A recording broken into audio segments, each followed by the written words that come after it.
10 or 15 years ago, the only inline-six turbo engines people really seemed to care about were the 2JZ and the RB26, but that's really all changed in the last 15 or so years with BMW and the introduction of the N54.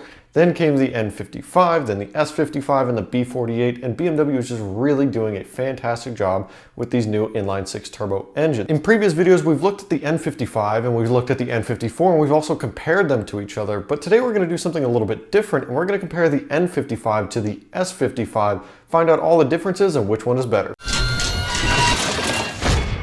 Not too long after the release of the N54 in 2006, BMW began implementing the N55 in 2010, and it was mostly based on the N54, but BMW learned a lot from the N54, as it really wasn't the most reliable engine, so most of the changes that you'd find on the N55 were to fix the reliability issues of the N54. While the N54 was BMW's first mass-produced turbocharged engine, the N55 was their first turbo engine to use a twin-scroll turbocharger. The S55 came onto the scene 4 years after the N55, and it came in the 2014 F80 M3 and F82 M4. And what's really interesting is BMW going back to an inline-six engine.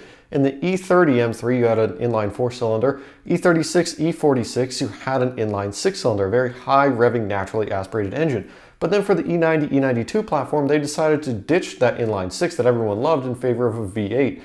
But then came the F80 and they went back to an inline turbocharged engine. Before we get into the nitty-gritty details, we should cover a little bit of basic information about the N55 and the S55 for those of you who are not familiar with BMW engines. Starting with the N55, we're dealing with an all-aluminum 3-liter straight-six engine with dual overhead cams, variable valve timing, and variable valve lift. Bore measures at 84 millimeters and stroke at 89.6 millimeter. This brings the total displacement up to 2,979 cc's. This is the exact same displacement, bore, and stroke as the N54 before it, and it also features the same 10.2 to 1 compression ratio. The S55, on the other hand, is basically just a high-performance version of the N55, meaning it carries a lot of similar parts and design features from the N55. According to BMW, the N55 and S55 share 75% of their engine components, and the other 25% of the engine components are new developments. Both bore and stroke are left the same at 84.9 millimeters and 89.6 millimeters, and it also maintains the same 10.2 to 1 compression ratio as the N55 and the N54. As far as applications go, the N55 was used in a lot of different vehicles, including the 135i, the 335i, the 740i, the X3, the X5, the list goes on. It was used in pretty much everything that BMW produced, which means it had a wide array of uses, and it was really a good engine for multiple applications. Depending on the application that you're looking at, power range from 302 horsepower all the way up to 365 horsepower. For the S55, we're looking at exclusively high performance applications, which is specifically what this engine was developed to do, which is just race, be fast, go fast, make a ton of power. So with that, it was used in the F80 M3, the F82 M4, the F87 M2 Comp, not in the standard M2, but only in the M2 Comp. And depending on the application, you're looking at anywhere from 359 horsepower all the way up to almost 500 horsepower. Working from the top down, let's take a closer look at the cylinder heads of each engine. Now, both of these use a cast aluminum design, which is both lighter and much more thermally efficient compared to a cast iron head. Both engines also use dual overhead cams with 4 valves per cylinder. It's pretty much all standard stuff up to this point. In terms of design, the S55 head and the N55 are very similar, but BMW did make a few changes which allowed the S55 to flow a little bit more air and ultimately increase performance. Vanos remained pretty much the same on both engines, but slightly improved with minor revisions, most of which were designed to help improve reliability, since the N55's Vanos system can become faulty if it gets slightly dirty. One of the more interesting things in the cylinder heads, at least in my opinion, is the fact that the S55 has coolant passages around where the direct injectors sit to help passively cool them. Now, this isn't something that I have heard of or ever seen in any other direct injection head, and I think it's a really cool feature that BMW added. Now, in terms of camshafts and valves, the S55 and the N55 are pretty much exactly the same. They have the same valve size, they have the same lift, and they have the same duration. They also have the same Vanos adjustment range. Another random little change that you'll find in the S55's head is a different head gasket to help the coolant flow through passages flow a little bit more fluid. Now, an important thing I want to note is that the N55 and the S55 have the same intake valves, but the exhaust valves on the S55 are slightly larger as far as the valve stem is concerned, and it's sodium filled on the S55. Where things get a lot different is with the turbo systems bolted to the cylinder head of each car. On the N55, you'll find a twin-scroll single turbocharger manufactured by Borg Warner.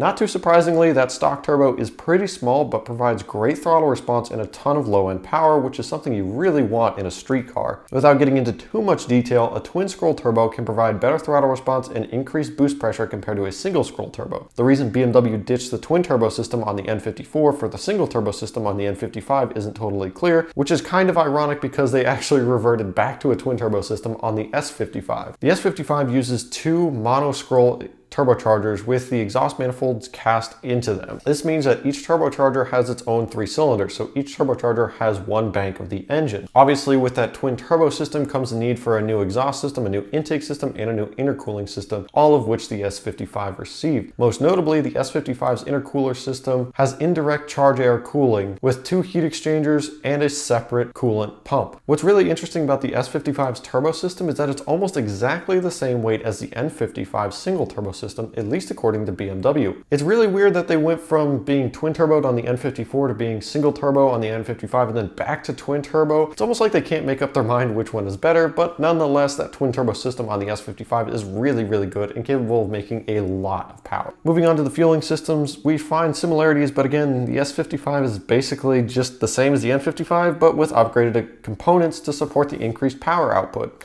The biggest change in the fueling system is the S55's upgraded double-piston high-pressure fuel pump, which is capable of flowing quite a bit more fuel than the N55's single-piston high-pressure fuel pump. Moving down to the block, there are some very notable and key differences in between the S55 and the N55, and most notably of that is the fact that the S55 is a closed deck block, where the N55 is an open deck block. We've covered this in other videos, but to briefly explain it, basically that closed deck design on the S55 gives it better rigidity at the top of the cylinders, where the cylinder is most likely to fail. Now, this doesn't make it bulletproof, but it is slightly stronger and slightly more rigid than the N55's open deck design. If you want more info on how open deck and closed deck compare to each other, go check out that video. It explains in much better detail. The S55 does not have molded cylinder liners made from cast iron like the N55. Instead, it uses a LDS-coated aluminum cylinder liner. Since the S55 uses a mechanical water pump instead of an electronic pump like the N55, you'll also find different cooling ducts on the crankcase. Interestingly enough, a lot of people claim that the S55 has a lightweight crankshaft, but it's really only lightweight compared to the steel crankshaft found on the N55 30B0, which is the M235i engine, but it's actually 2.2 pounds heavier compared to the cast iron crankshaft found in the standard N55 B30 M0. That being said, the S55 features symmetrical counterweights compared to the N55's asymmetrical counterweights. An important upgrade that BMW made to the S55 is improved crankshaft oiling. Now, this is really, really important for when you're on the track because the slightest drop in oil pressure, even if you drop oil pressure for a split second, that's the end of your engine. So they improved oiling in the main bearings exactly to prevent this issue. The pistons on the S55 are also slightly improved and a little bit lighter, and they featured graphite coating on the skirt due to that LDS coated cylinder liner. With all of these changes in these lightweight materials found inside and outside the engine, the S55 is actually 3% lighter than the S65 V8 before it. That's really impressive considering it's a giant inline-six engine. It is pretty large and pretty sizable with 2 turbochargers strapped onto it. For it to be that lightweight is actually a pretty impressive feat. The last few changes that I think are worth mentioning is the fact that the S55 has a mechanical water pump compared to the N54 and the N55, which have an electronic water pump. And it's also worth noting that the S55 has a separate water pump just for the turbochargers, and that water pump is electronic. It's also worth noting that the S55 has a magnesium oil pan compared to the N55's aluminum oil pan. This makes it about 1,000 grams lighter, which is a pretty sizable difference for such a small part. I know we covered a lot of info in this video, but the important changes to note are the closed deck, stronger pistons, sodium-filled exhaust valves, twin turbocharger system instead of a single turbo system, double piston high pressure fuel pump, and the revised intercooling system on the S55. As stated at the start of the video, the S55 and the N55 share about 75% of their components, so really they're really similar engines. Obviously, the majority of the components are the same. That 25% difference is pretty much just all upgraded parts to help improve track reliability and basically allow that engine to survive prolonged track use, which is specifically what BMW M cars are designed to do. As far as which one is better, I think it's a pretty obvious answer. The S55 is basically just an N55, but it's better. There are really no major drawbacks that I can think of. It's basically just a better engine that's designed for track use and produces more power in stock form and has more potential when tuned because of that twin turbo system. All right, that's enough of me. I hope you guys enjoyed the video. If you did, please smash the thumbs up button. If you think there's anything I left out on this topic, anything you want to mention or add, drop it down in the comments below. While you're down there, get subscribed so you don't miss out on future videos, and I'll see you guys in the next one.